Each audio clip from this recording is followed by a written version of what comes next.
Ya, Assalamualaikum warahmatullahi wabarakatuh.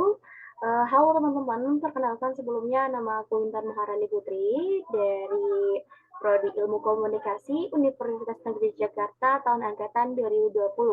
Kali ini aku izin untuk mempresentasikan mengenai mini skripsi kualitatif milik aku yang berjudul Strategi Komunikasi Kepemimpinan Ketua dalam meningkatkan motivasi kerja anggota Awardee BSI Scholarship Inspirasi.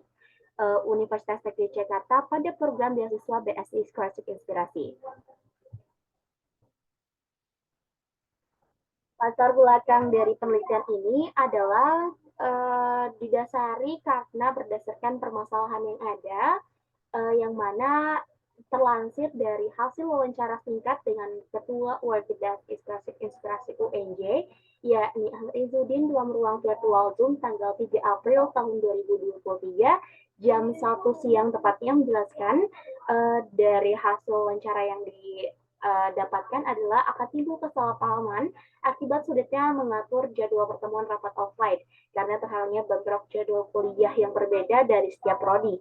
Dalam hal ini mengakibatkan kinerja dalam melakukan pelaksanaan pekerjaan selesai program kerja akan mengalami kendala baik pada prosesnya maupun pada saat pelaksanaan programnya. Dari adanya komunikasi yang kurang baik dalam aspek komunikasi vertikal maupun horizontal, mengakibatkan timbulnya aspek hambatan dalam mencapai tujuan organisasi itu sendiri.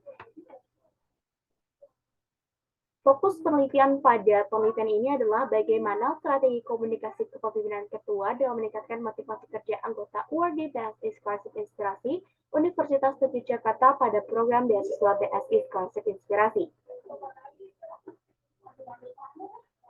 Tujuan penelitian ini adalah untuk mengetahui strategi komunikasi kepemimpinan ketua dalam meningkatkan motivasi kerja anggota URD BSI Scholarship Inspirasi Universitas Negeri Jakarta pada program beasiswa BSI Scholarship Inspirasi.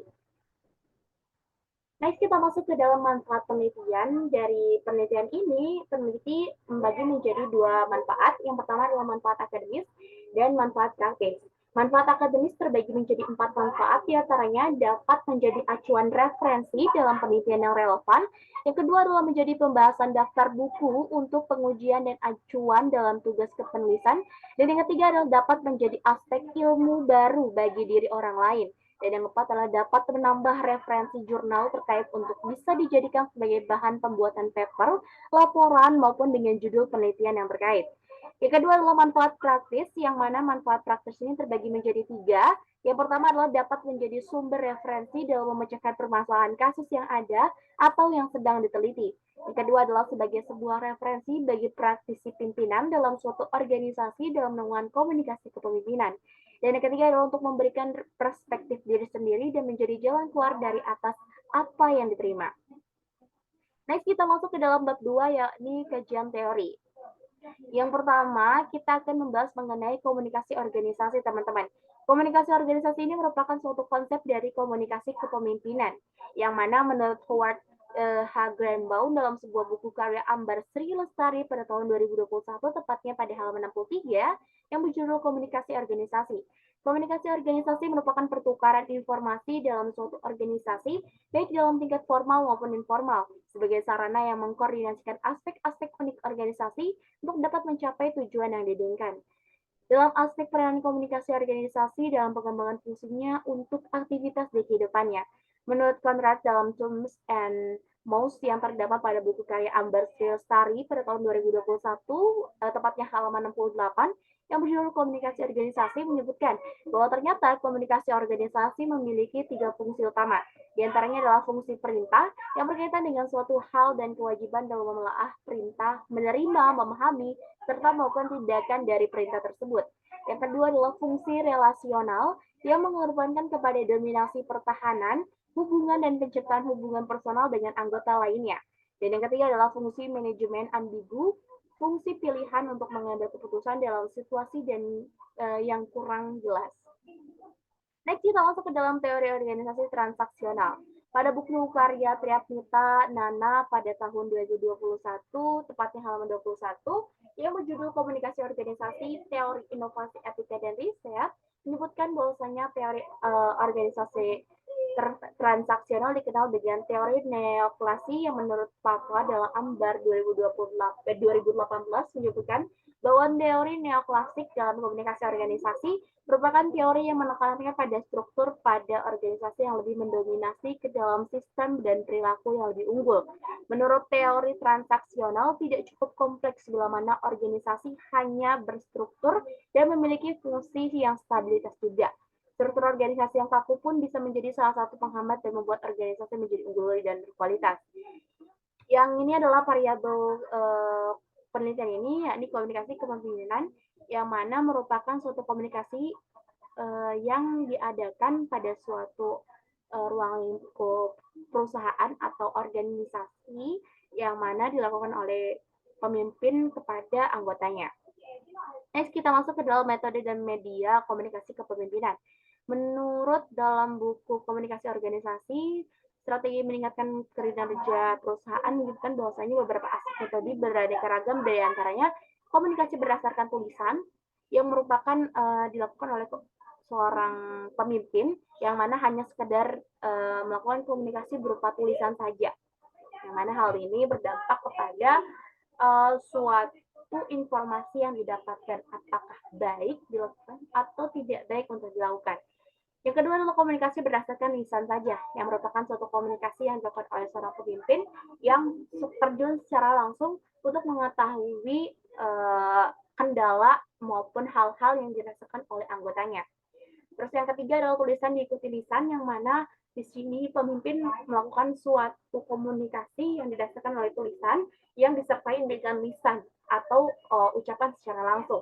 Dan lisan diikuti tulisan, yang mana pengucapan suatu informasi-informasi secara langsung di lapangan diikuti dengan bukti-bukti yang ada, seperti aturan-aturan suatu perusahaan atau himpunan.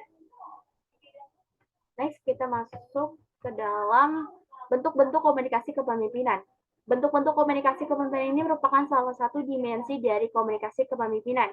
Bentuk-bentuk komunikasi kepemimpinan ini terbagi menjadi beberapa macam atau 6 menurut buku dari Nana Sansim Arif pada tahun 2021, tepatnya halaman 83, yang berjudul Komunikasi Organisasi, Teori, Inovasi, Etika, dan Riset. Jadi kan ada 6. Yang pertama adalah gaya controlling, yang kedua adalah gaya struktural, yang ketiga adalah gaya equalitarian, dan yang ketiga adalah gaya dinamis, yang keempat gaya linguistik, dan yang keenam adalah gaya withdrawn. Di sini juga next kita masuk ke dalam variabel penelitian, yang mana variabel penelitian ini pastinya kata kunci itu semua adalah daya fokus penelitian ini. Penulis ingin memfokuskan penelitian ke dalam konteks kata komunikasi kepemimpinan, yang mana variabel atau daya akan dianalisis adalah komunikasi kepemimpinan yang beruntung dengan konteks yang mengikuti. Next, kita masuk ke dalam bab 3, metode penelitian, yang mana kita masuk ke dalam paradigma, yang mana pada penelitian ini menggunakan paradigma konstruktivisme, yang dalam pandangan dunia ini merupakan individu mencari pemahaman tentang dunia di mana mereka tinggal dan bekerja. Mereka mengembangkan makna subjektif dari pengalaman mereka dan makna yang diarahkan oleh objek atau hal-hal tertentu.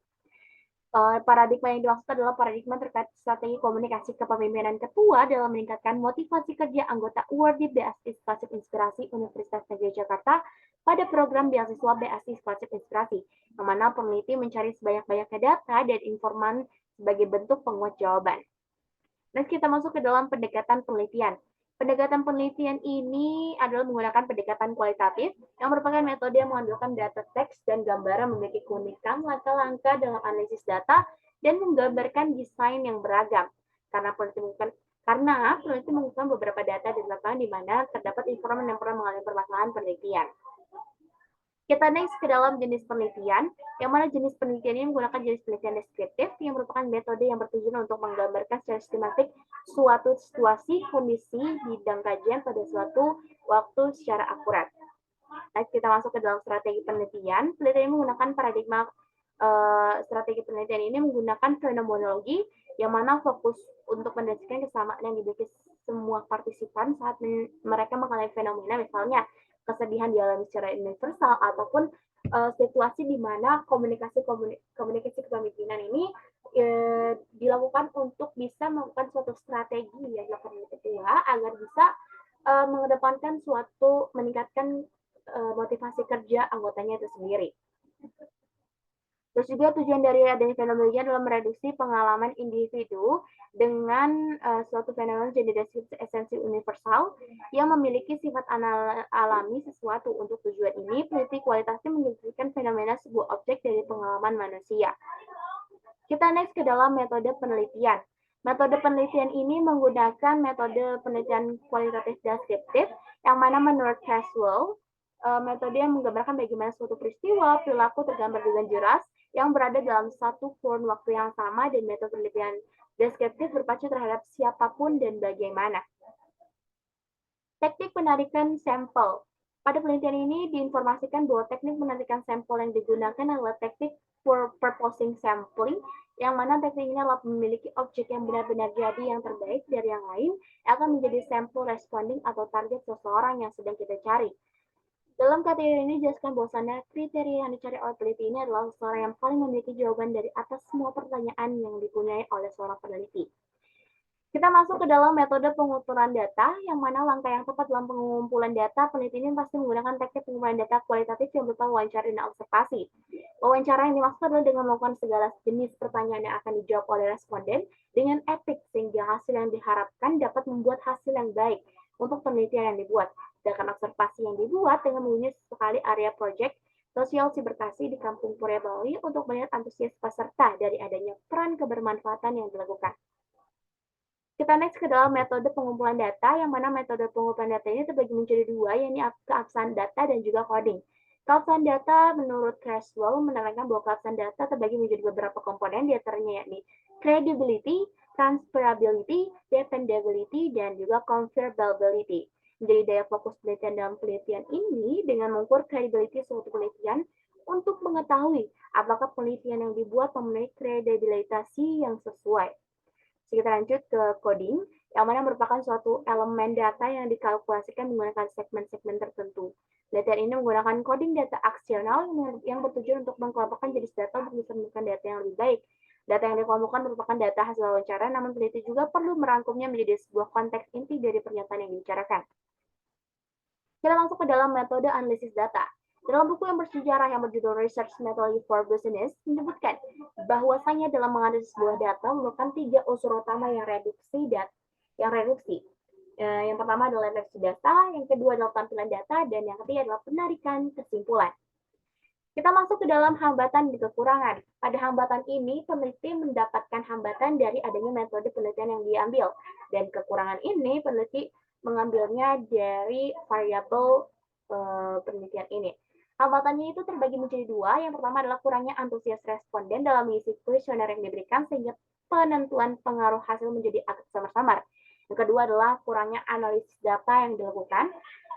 Yang kita masuk ke dalam kekurangannya, teman-teman, kekurangannya terbagi menjadi 3. Yang pertama, kurangnya referensi yang digunakan sehingga sumber data kurang lengkap. Yang kedua adalah kurangnya teori yang digunakan sehingga pembaca belum bisa menganalisis secara utuh dari apa sih yang digunakan. Yang ketiga adalah kurangnya suatu indikator yang dapat menjadi tombak ukur keyakinan. Kita masuk ke dalam konsep operasional konsep, yang mana di sini disebutkan bahwasanya konsep dari komunikasi kepemimpinan dalam penelitian ini adalah komunikasi organisasi. Variabelnya ini adalah komunikasi kepemimpinan, terus juga dimensi atau dimensi yang dilakukan oleh peneliti untuk menarik jawaban dari adanya variabel komunikasi kepemimpinan adalah metode dan media komunikasi kepemimpinan, dan juga yang kedua adalah bentuk-bentuk kepemimpinan. Untuk dimensi metode dan media komunikasi kepemimpinan terbagi menjadi beberapa indikator. Yang pertama adalah komunikasi pemimpin berdasarkan tulisan. Yang kedua adalah komunikasi pemimpin berdasarkan ucapan atau lisan. Yang ketiga adalah komunikasi pemimpin berdasarkan tulisan diikuti lisan. Yang keempat adalah komunikasi pemimpin berdasarkan lisan diikuti tulisan.